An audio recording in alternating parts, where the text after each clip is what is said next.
Saludos. Para profundizar un poco más en el estudio de la dinámica, en esta ocasión les voy a presentar algunos problemas de dinámica. La base para la solución de los problemas en dinámica son las tres leyes de Newton de movimiento. Por tanto, el alumno debe haber reflexionado, haber analizado las tres leyes de Newton de movimiento antes de trabajar con los problemas. Veamos un primer ejemplo donde se aplican las leyes de Newton. Sobre un cuerpo de 5 kilogramos se aplican dos fuerzas, F1 de 24 newton hacia el este y F2 de 7 newton hacia el norte. Determine la aceleración que experimenta dicho cuerpo. Hablamos de fuerza. En este caso hay dos fuerzas actuando sobre un cuerpo con cierta masa. Y debo buscar la aceleración. Cuando se habla de fuerza y masa y aceleración, estas tres cantidades físicas, pues ya debemos saber que se trata de aplicar, para resolver problemas, aplicar la segunda ley de Newton. Siempre que se hable de fuerza, de masa y aceleración, pues de alguna manera esto está relacionado con la segunda ley de Newton. Lo primero es, vamos a ilustrar el cuerpo. Imaginemos que este es el cuerpo de que se habla, está sobre cierta superficie,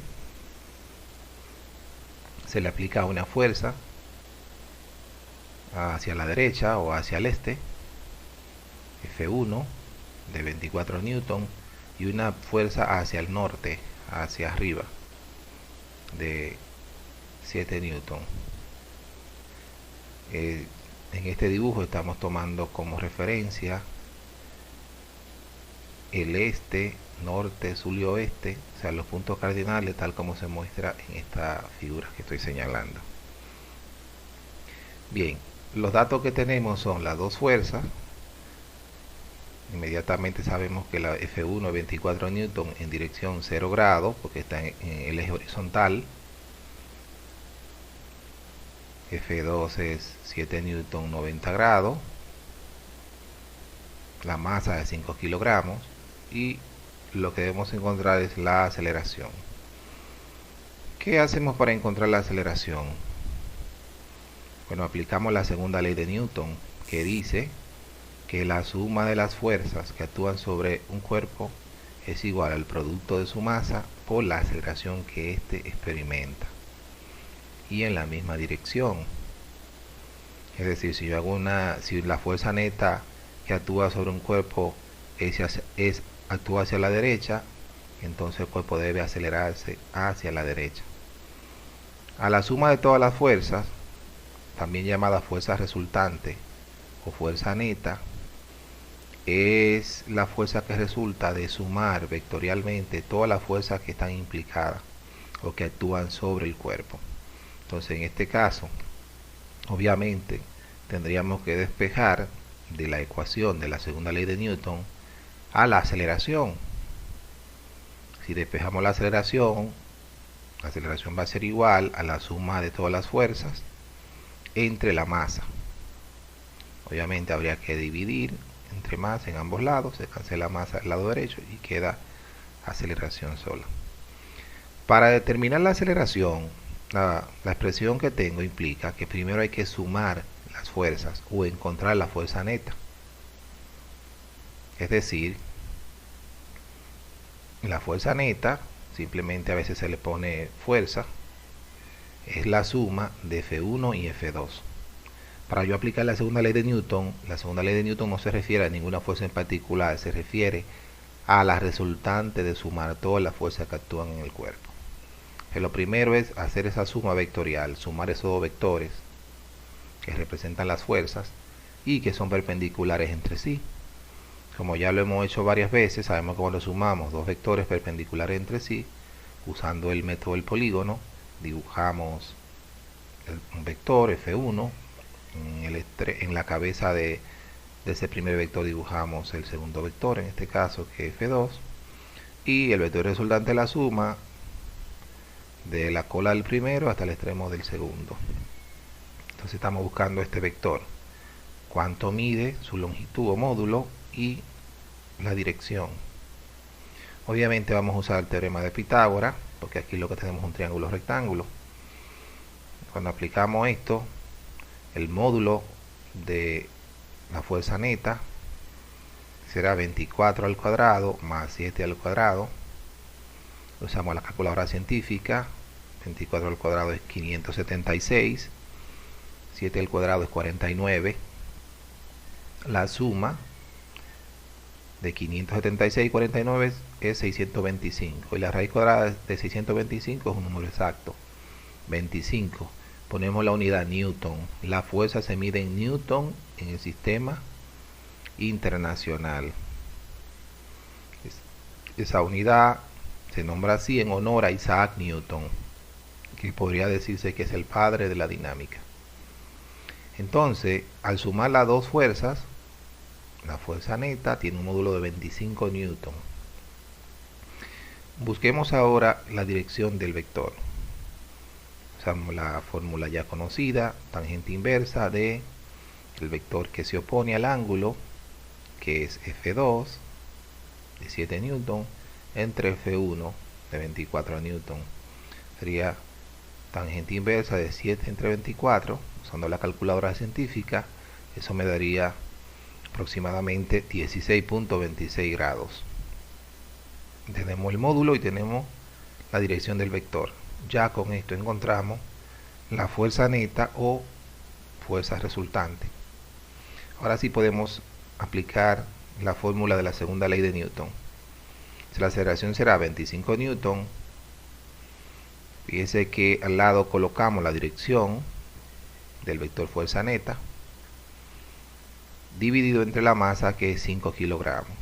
Es importante ver que cuando dividimos un vector, que es la fuerza neta, entre un escalar, que es la masa, lo que se divide es el módulo del vector.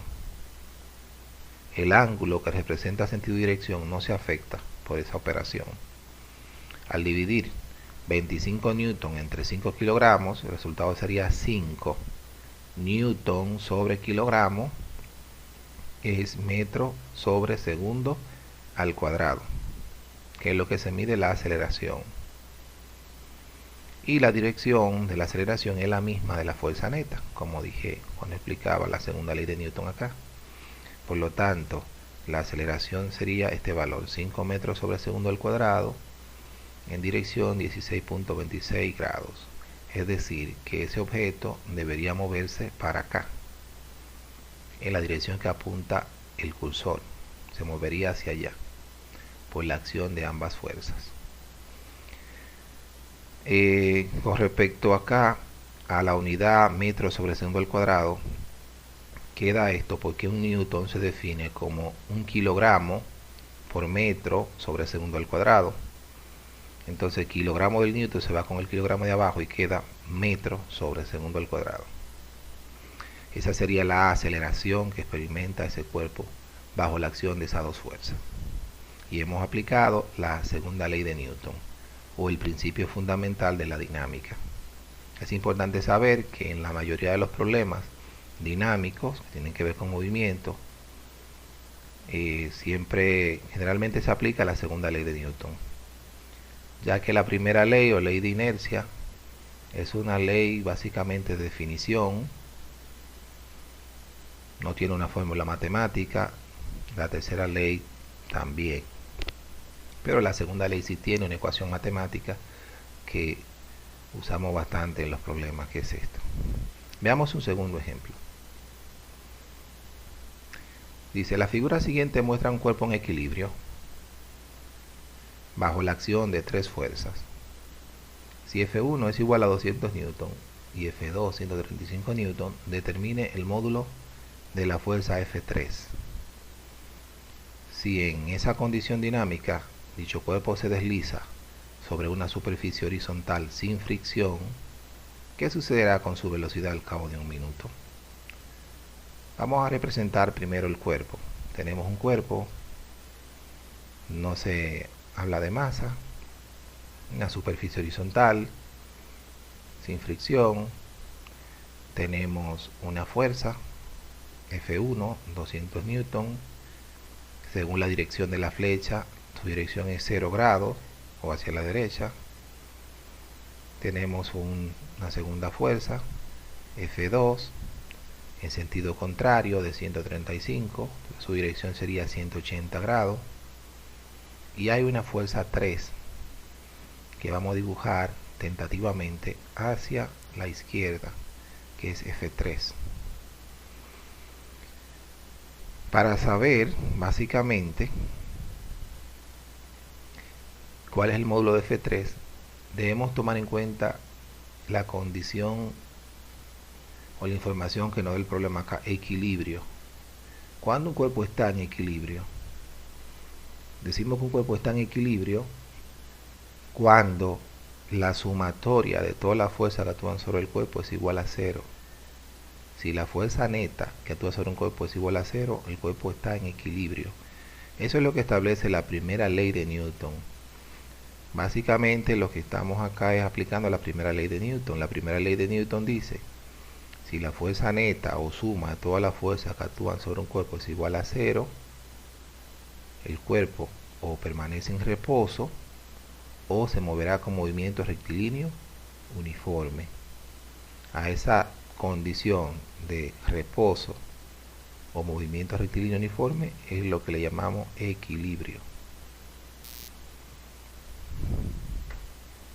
Bien, los datos: tenemos la fuerza con su respectiva dirección, debemos buscar a F3, ¿a partir de qué? A partir de la condición de equilibrio, que la suma de todas de ellas tres, la sumatoria vectorial, debe dar 0. La suma de F1 más la suma de F2 más la suma de F3 es igual a 0. Pero eso es una suma vectorial. Sabemos que los vectores que tienen sentido contrario, como estos, debemos asumir unos positivos y otros negativos. Generalmente asumimos como positivo el vector que está hacia la derecha, 0 grados, y negativo los que están hacia la izquierda, o 180 grados. Por lo tanto, convirtiendo esa suma vectorial a una sumatoria numérica normal, F1, fíjense que es positivo porque está hacia la derecha, y F2 y F3 serían negativos porque están hacia la izquierda. Entonces esa sumatoria, esa suma algebraica da 0 por la condición de equilibrio. ¿Qué tengo que hacer entonces? Despejar a F3. Si lo paso hacia el lado derecho, pasaría a ser positivo. Está negativo, pasa a ser positivo. Y esto quedaría igual. Y ya simplemente al hacer eso queda despejado F3. Así, F3 sería igual, quedaría de este lado, pero no importa cómo se coloque, la igualdad es recíproca. Y me quedaría de este lado esto, F1 menos F2. Si yo sustituyo los valores, F1 es 200 newton y F2 es 35 newton, entonces la diferencia es 65 newton. Ese sería el módulo de F3. Solamente dijo el módulo. Bien, ¿por qué sabemos que F3? ¿Por qué se dibujó F3 hacia la izquierda y no hacia la derecha? Porque es obvio que F1 tiene un módulo mayor que F2. Entonces, para compensar la fuerza de 200 newton a la derecha, si se hace una fuerza de 135 a la izquierda, debería acompañar una fuerza de 65 newton también a la izquierda, para que el objeto esté en equilibrio y la sumatoria de 0. Entonces por eso dibujamos a F3 hacia la izquierda. Al sumar los 135 de F2 y 65 de F3 serían 200. 200 hacia la izquierda, 200 hacia la derecha. La sumatoria sería 0. Por eso ha sido dibujado hacia la izquierda. En la capite B dice si en esa condición dinámica, o sea en esta de equilibrio, dicho cuerpo se desliza sobre una superficie horizontal sin fricción, como esta, imaginemos que no hay fricción, ¿qué sucederá con su velocidad al cabo de un minuto? Si no hay fricción, la fricción es la fuerza que se da entre la superficie en la que se desliza, se mueve un cuerpo y el cuerpo. Si no hay fricción, entonces, si el cuerpo ya se está deslizando, se mueve con cierta velocidad, por la primera ley de Newton, entonces el cuerpo debería moverse con movimiento rectilíneo uniforme, si ya se estuviera moviendo. Movimiento rectilíneo uniforme, por lo tanto, la velocidad debe ser constante, siempre. Un minuto después, un año después, 100 años después. Si no hay ninguna fuerza actuando, excepto las tres fuerzas que actúan acá, y esas tres fuerzas están en equilibrio, es decir, la sumatoria da cero. Si la suma de la fuerza que actúa sobre el cuerpo es cero, dice la primera ley de Newton, el cuerpo o está en reposo o con movimiento rectilíneo uniforme. Y si ya sabemos que el cuerpo se estaba moviendo, entonces debe tener movimiento rectilíneo uniforme, velocidad constante.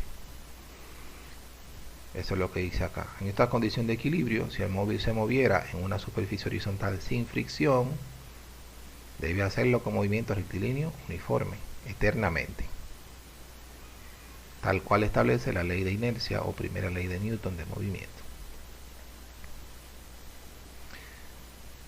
Veamos un tercer ejemplo. Un hombre ala una caja sobre una superficie horizontal con una fuerza paralela a la superficie de 255 newton. Aquí hay un dibujo que ilustra, hay una caja, una fuerza paralela al piso, por lo tanto la fuerza tiene una dirección de 0 grados, un piso, una superficie horizontal, y dice si el coeficiente de fricción cinética entre la caja y el piso es de 0.50, ¿qué magnitud tendrá la aceleración de la caja? Aquí hay fricción, como es normal. En condiciones reales siempre va a haber fricción cuando uno trata de mover un objeto sobre cierta superficie. Y esa fricción, el coeficiente, que es diferente dependiendo la superficie sobre la cual se deslice o se mueva otra, dice que es 0.50. Ese coeficiente de fricción siempre es un número que está entre 0 y 1. Y es una medida de, podríamos decir, de qué tan lisa sería la superficie. Mientras más cercano a 1 es el valor, más rugosa y mayor fricción genera dicha superficie. Aquí de nuevo la pregunta es la aceleración, y hay fuerzas implicadas y hay masa. Por lo tanto, como dije en el primer ejemplo, deberíamos aplicar la segunda ley de Newton o principio fundamental de la dinámica. Fíjense que ya aquí están señaladas las fuerzas que están interactuando sobre el cuerpo, que es necesario para aplicar la segunda ley de Newton. La fuerza que hace el hombre a través de la cuerda, mediante la tensión de la cuerda, la fuerza que hace el piso para sostener la caja, que es la fuerza normal, la representamos con la N mayúscula hacia arriba, el peso de la caja, que es la fuerza gravitacional que le hace la Tierra, que la trae hacia abajo, la fricción cinética, que es la fuerza que se opone al movimiento. Siempre la fricción se opone al movimiento, o sea que si la caja se mueve hacia la derecha, la fricción se dibuja hacia la izquierda, evita que la caja se mueva con mayor facilidad. Bien, entonces los datos que tenemos, la fuerza que hace el hombre, no estoy poniendo la dirección porque ya el dibujo lo indica. El coeficiente de fricción se representa con esa letra griega, mu sub k. Coeficiente de fricción cinético, porque hay un coeficiente de fricción estático también. Entonces 0.50, la masa de la caja, que es 40 kilogramos, Y la pregunta es la aceleración. Sería necesario dibujar aparte toda la fuerza, aunque se ven acá, pero dibujarla de forma que sean más claras. Y se ven que están ahí actuando 4 fuerzas sobre la caja. Pero utilizar la segunda ley de Newton, la suma de las 4 fuerzas que están actuando en este caso, debe ser igual al producto de la masa por la aceleración que experimentará la caja, que es lo que yo quiero. Entonces despejo la aceleración, como hicimos en el primer ejemplo, la suma de la fuerza entre la masa. De nuevo, el problema básico aquí es encontrar la suma de las fuerzas. Y para eso, para sumar la fuerza, primero hay que dibujar todas las fuerzas como vectores. Aquí tenemos un diagrama, lo que se llama un diagrama de cuerpo libre. Un diagrama de cuerpo libre es un dibujo donde se muestran todas las fuerzas que inciden sobre el cuerpo. Hay que tomarle en cuenta todas porque la segunda ley habla de la suma de todas. Aquí se está colocando la caja como si estuviera en el origen de coordenadas. Entonces tenemos el peso de la caja, que es simplemente el producto de la masa, la conocemos. Por la gravedad, también conocemos. La fuerza que hace el hombre hacia la derecha, la normal hacia arriba, que es la fuerza que hace la superficie, una fuerza de contacto. Y la fricción, que siempre actúa contraria al movimiento. Debemos sumar esas 4 fuerzas. Entonces la suma de todas las fuerzas sería F más la fricción cinética más el peso, que lo representamos con la W minúscula, que es igual a masa por gravedad, como vemos acá, más la fuerza normal. Vamos a sumar esas 4 fuerzas. Ahora, como el movimiento se da sobre una superficie horizontal y solamente hay 2 fuerzas en el eje vertical, que es la normal hacia arriba y el peso hacia abajo. En esas condiciones, la normal y el peso son iguales, pero de sentidos contrarios. Porque si bien en la caja le hace una fuerza al piso hacia abajo, el piso le responde por la tercera ley de Newton. Aquí se aplica la tercera ley de Newton con una fuerza igual hacia arriba, que se llama fuerza normal. Entonces, estas 2 fuerzas es lo que decimos que forman un par de acción, reacción.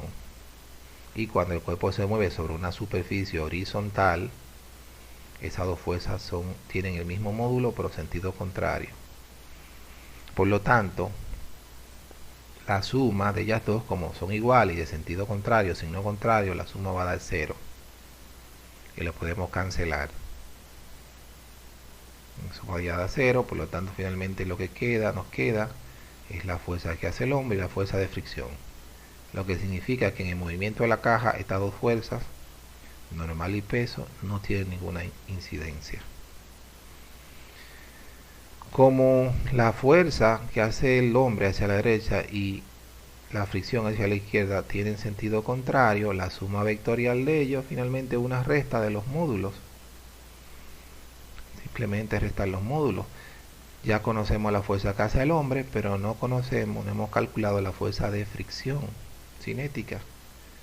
Podemos calcularla porque conocemos el coeficiente de fricción y conocemos la masa.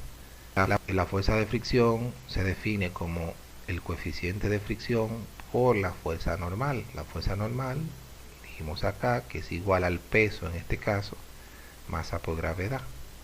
A multiplicar estos 3 valores, 0.5, 50, por la masa, 40 kilogramos, por la gravedad, 9.8 metros sobre segundo al cuadrado, obtenemos que la fuerza de fricción entre el piso y la caja es de 196 newton. Esa fuerza, vamos a decir, la hace el piso, impidiendo que la caja se mueva con mayor facilidad. Si esa fuerza fuera menor o no existiera, pues el cuerpo se mueve mucho más fácil porque no hay una fuerza contraria que se oponga a su movimiento.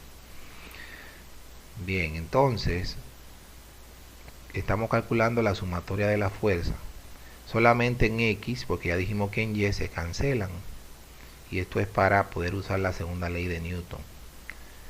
La fuerza 255 newton menos la fuerza de fricción que ya se calculó acá, 196 newton, es igual a 59 newton. Finalmente, por la acción de las cuatro fuerzas que están actuando sobre el cuerpo, la fuerza neta o el resultado de la suma vectorial de ella es igual a 59 newton. ¿En qué dirección? Obviamente en dirección 0 grados, por ese resultado acá. En dirección 0 grados, aquí lo puse, o sea, la fuerza resultante es hacia la derecha. Entonces, volviendo a la fórmula de la segunda ley de Newton, el vector de la fuerza neta es igual a 59 newton en dirección 0 grados entre la masa, que es 40 kilogramos. A dividir 59 entre 40 es igual a 1.475 newton sobre kilogramo, me da metros sobre segundo al cuadrado, que es lo que se mide la aceleración, y la dirección de la aceleración es la misma de la fuerza neta. ¿Qué significa? Que esa caja se va a mover para acá, hacia la derecha, con esa aceleración que está acá. Bien, aquí hemos aplicado la segunda ley de Newton para un cuerpo que incide en varias fuerzas, incluyendo la fuerza de fricción.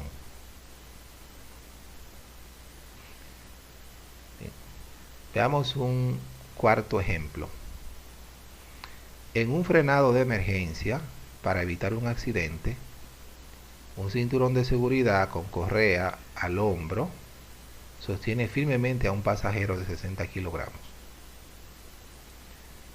Si el automóvil viajaba inicialmente a 90 kilómetros por hora y se detuvo en 5.5 segundos en un camino recto y plano, ¿qué fuerza media aplicó el cinturón al pasajero? Bueno, cuando una persona va a cierta velocidad en un automóvil y frena de repente para evitar un accidente, el cinturón de seguridad lo sostiene. Esa persona tiene una masa.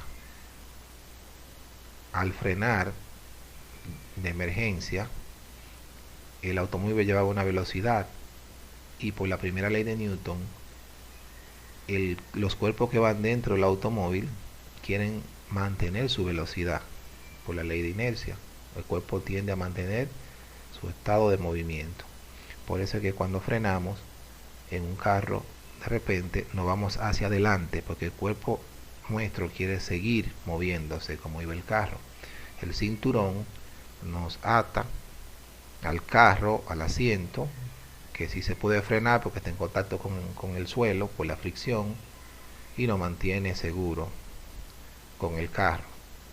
Entonces, para eso debe hacer una fuerza el cinturón para poder mantenernos pegado al asiento, pero también nosotros le hacemos una fuerza al cinturón por la igual, en sentido contrario, por la tercera ley de Newton. La pregunta aquí es, ¿qué fuerza media, promedio, aplicó el cinturón al pasajero para sostenerlo con estas condiciones de frenado? Bien, los datos que tenemos es la velocidad inicial a que iba el automóvil, 90 kilómetros por hora, el tiempo en que frenó, redujo su velocidad a 0, porque dice que se detuvo, 5.5 segundos, la masa de la persona que frenó también, tuvo que frenar o detener el cinturón de seguridad, y la velocidad final del automóvil, que sabemos que es 0 porque se detuvo. Como hubo un cambio de velocidad en un tiempo dado, hay aceleración, y si hay aceleración y masa, hay fuerza por la segunda ley de Newton, y eso es lo que vamos a calcular. O sea, lo primero que deberíamos hacer es primero calcular la aceleración como lo hacíamos en cinemática. La pregunta es la fuerza promedio. Bueno, como vemos acá que tenemos una unidad que no pertenece al sistema internacional, kilómetro por hora, vamos a convertirla a metro por segundo, como ya sabemos, multiplicando por los dos factores de conversión que conocemos, que lleva de kilómetro a metro y de hora a segundo, y haciendo este procedimiento que ya hemos hecho varias veces, finalmente tenemos que esa velocidad, esa rapidez, equivale a 25 metros sobre segundo. Bien, como queremos despejar la aceleración primero para poder obtener la fuerza de la segunda ley de Newton, apelamos a una de las fórmulas de cinemática ya conocidas, donde se puede despejar la aceleración, porque tenemos la velocidad final, conocemos la velocidad inicial y también tenemos el tiempo. Simplemente tendríamos que despejar la aceleración. Eso ya lo hemos explicado muchas veces, ya sabemos cómo despejar esto. Prestamos velocidad inicial en ambos lados, después acá dividimos entre tiempo en ambos lados, cancelamos y me queda que aceleración es igual a velocidad final menos velocidad inicial entre tiempo. Hemos despejado como lo hacemos siempre. Con esto podemos calcular la aceleración que experimentó el auto al detenerse. Por lógica debe ser una aceleración negativa. Vamos a calcular la velocidad final 0, velocidad inicial 25 metros sobre segundo, tiempo 5.5 segundos. Aquí podemos eliminar el 0, me queda negativo 25 entre 5.5, que es negativo 4.54 metros sobre segundo al cuadrado. Vemos que la aceleración es negativa, obviamente porque el móvil se detuvo.